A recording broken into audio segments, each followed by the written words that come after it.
Esse vídeo aqui é simplesmente técnico, tá? Não vou falar como que se pluga um carro numa viagem, como é que é o quilowatts, nada disso, tá? Quem acompanha o canal sabe que a gente aqui analisa carro elétrico, tá? Do ar-condicionado até todas as partes dos manuais, tirando esses markets, tá? A gente pega o carro, coloquei ele na estrada, tá? Testa de verdade e entende como que é a mecânica desse carro, tá? E essa semana, que eu tô aqui há uma semana e meia, 2 semanas com o carro, fiz a primeira viagem realmente oficial de longa distância com GAC Ion V. Rodei do trecho de Maricá, tá? Rio de Janeiro, até São Paulo. Aí voltei e somou aí 800 quilômetros aproximadamente rodados, entre a ida e a volta, tá? Trechos urbanos, trecho de estrada. Enfrentei subida, descida na Serra das Araras, tá? Para quem conhece aqui, é bem íngreme, tá? Peguei um clima interessante, bom, e ritmos diferentes de tocada, foi que eu fiz. Tudo isso para monitorar, tá? Absolutamente tudo, tá? Monitorei a temperatura das células da bateria, temperatura dos módulos eletrônicos de potência, tá? Com o OBD2.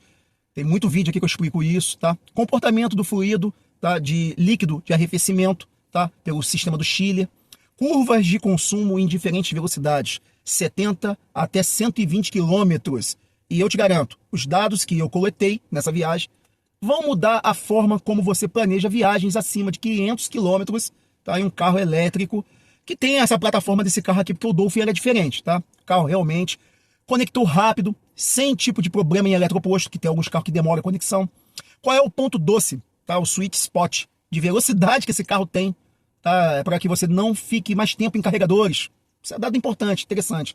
E como o inversor e a regeneração automatizada se comportaram descendo serras em velocidades baixíssimas. É um ponto importante que eu vou explicar para vocês, tá? Que alguns carros falham. Então, neste vídeo, tá? Eu vou entregar para vocês a telemetria crua e nua dessa viagem, tá? Se você quer sempre um conteúdo automotivo desse porte, desse jeito, sem marca A e nem B, faça sempre o seguinte: esmague o botão no hype aqui embaixo no seu play, após o like aparece um hype, tá? O seu hype é o combustível gratuito que faz a engenharia aqui de verdade vencer, tá? As plataformas aí do YouTube. Então deixe seu hype, que é gratuito, inscreva-se no canal e vamos para essa análise técnica sobre o carro. Vamos direto para a matemática de estrada. Uma das maiores dúvidas de quem compra um carro elétrico, tá? Principalmente de portes, de SUVs, portes grandes, como esse aqui, o GAC Ion V, é até que velocidade eu consigo andar sem ver a bateria derreter na minha frente. No Dolphin também eu tinha essa mentalidade. Durante o trajeto, tá, de 400 km de ida, eu fiz alguns testes práticos mantendo velocidades médias, tá, constantes em painel. Passei por 70 km por hora em bom tempo, 80, 90, 100. Depois eu subi para 110 e 120, tá, em alguns trechos duplicados e planos da rodovia Dutra. A descoberta que eu tive, tá, de engenharia de consumo nesse carro: entre 70 até 100 km por hora, o consumo do GAC Ion V permaneceu praticamente estável. O gasto de energia ficou travado sempre numa margem entre 14,8 kW a 15,8 kW a cada 100 km rodados. Guardem essa métrica. Isso é uma média excelente para um SUV médio desse porte e com o seu coeficiente aerodinâmico. Andar a 70 ou a 100 km quase não alterou a curva de consumo de energia. Então, temos aqui agora um fator chamado muro aerodinâmico, acima de 100 km por hora. Tá? Por quê?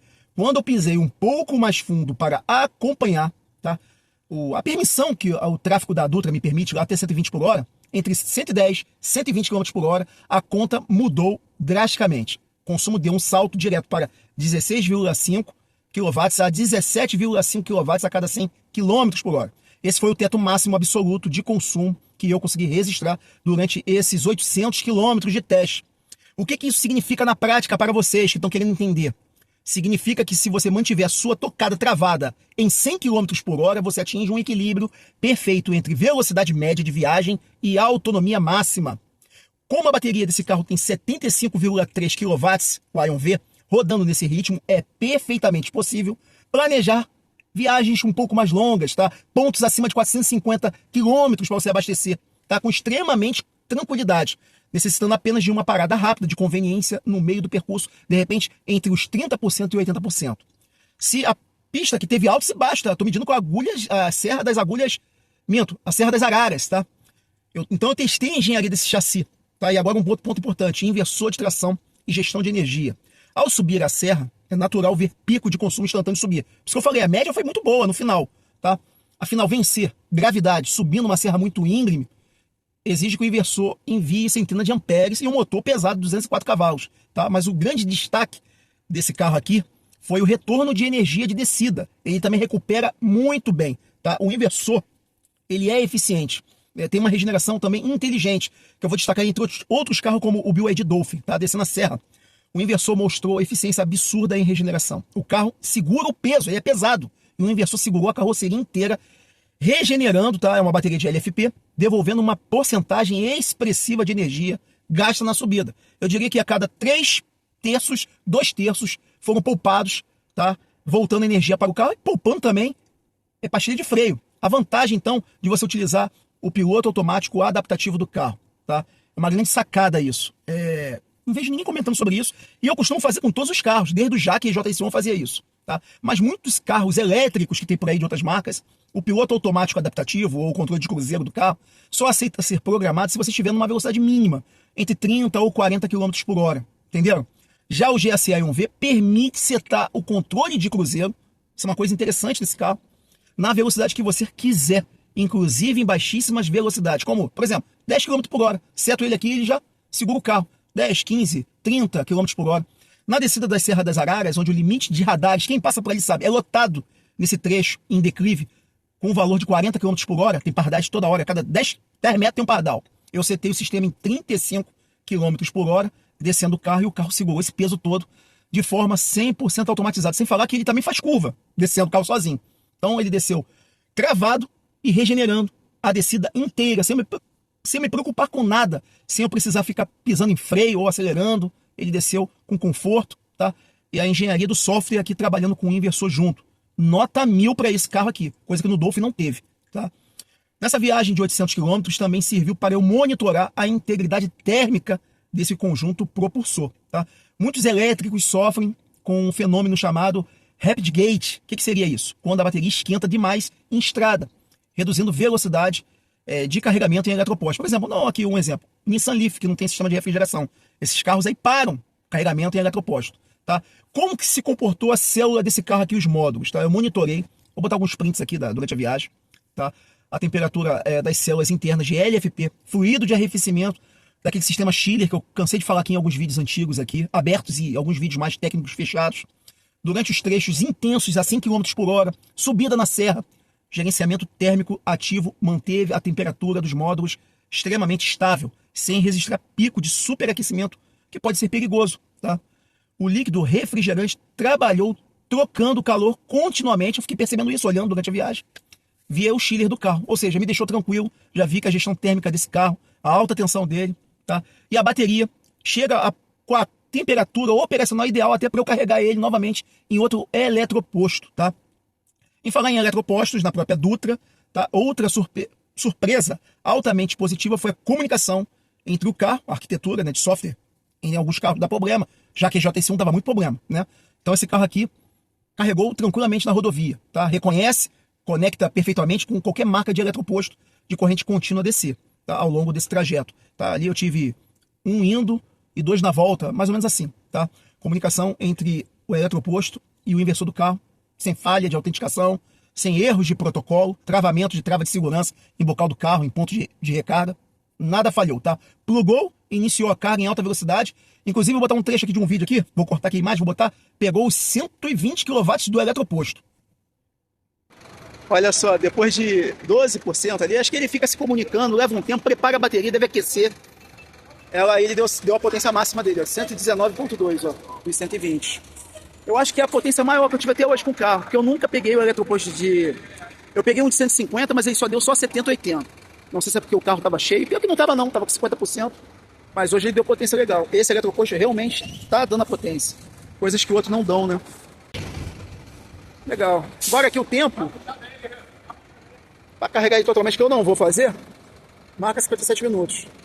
Esperar a minha mãe, minha sogra e minha esposa que foram no banheiro, na loja de conveniência, tomar um cafezinho lá dentro. Deixar ele mais uns 10 minutos aí, tá bom. Já 20%, já tem 120 km lá disponível no painel. Já consigo chegar em casa. Se eu quisesse parar agora para não gastar dinheiro, eu já parava. Mas vou deixar elas saírem e fazerem tudo, eu paro. Já tá tranquilo. A carga rápida mesmo, ó. Não levei 6 minutos. Resolvi meu problema. Eu tô com 20%, 20% chega em casa. Cada 1% equivale a 6 km no carro. Já tem aí 126 km já de autonomia. Vamos conferir? Só para matar a dúvida? 6 minutos já resolveu o meu problema. A autonomia, ó, 129 km. Viu? Mais do que eu. É porque ele tá carregando rápido, ó, 130. Mas eu calculei certinho, 126. Já chega em casa. Eu vou deixar elas lá. Diferença pouca, bobeira de valor de dinheiro. Deixar elas carregarem aqui. Eu sei que quando elas chegarem aqui, o carro deve estar beirando uns 40% aí já. Então, qual é o veredito na estrada com esse carro aqui pelo Artifícios Automotivos? Após esses 800 km em estrada com GAC Ion V, eu posso ser direto para dizer para vocês. Esse SUV elétrico ou minivan não é apenas um carro urbano bonito, com a tela grande aqui, com geladeira de console que tem aqui. Não é isso, tá? Ele tem uma engenharia muito interessante de viagem. O carro foi projetado para viajar. Curva de consumo previsível em 100 km por hora, ficando sempre em 15 kW a cada 100 km por hora. Aliado a uma eficiência do inversor em regeneração, em serras, capacidade de travar o carro, rodar automatizado em qualquer velocidade descendo, segurando o peso do carro. Faz dele uma opção sólida para quem deseja fazer viagens longas, tá? De longa distância. E eu vou fazer no início do ano que vem, em janeiro, nas minhas férias, para o Rio Grande do Sul. Vai ser uma outra situação importante. Então, com um planejamento simples, nem planejei, só coloquei um eletroposto, fiz uma faixa ideal para dizer para vocês se esse carro chega lá em São Paulo com sobra. Só coloquei mesmo para conectar e ir no banheiro, tá? Então, tive segurança eletrônica, zero estresse em eletropostos. Mas agora eu passo a palavra para vocês. Você encararia uma viagem de mais de 500 quilômetros em um elétrico como o Ion V? Ou ainda tem receio de infraestrutura, de carregadores em estradas?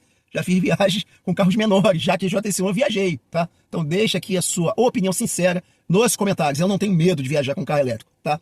Se esse teste prático de 800 km ajudou a entender o comportamento eletrônico desse carro na vida real, não esqueça então de clicar no botão Hype aqui embaixo, é gratuito, não custa nada, tá ok? Ajuda demais aqui, eu agradeço a você. E caso seja novo, tá?